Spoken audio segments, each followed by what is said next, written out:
Chi conosce un po' la situazione eh,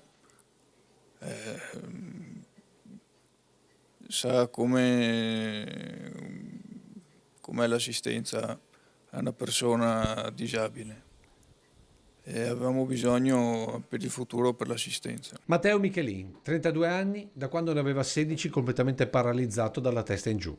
Non una malattia, ma un tragico appuntamento col destino sotto forma di un platano che l'ha centrato schiantandosi al suolo. Da quel giorno del 2001 è cambiata non solo la sua vita, ma anche quella della sua famiglia, che lo assiste in tutto, 24 ore su 24.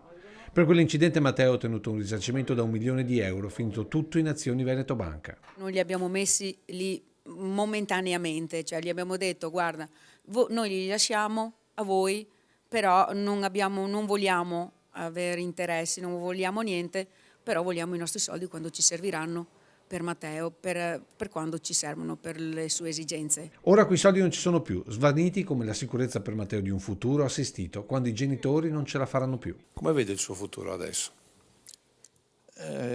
Molto male.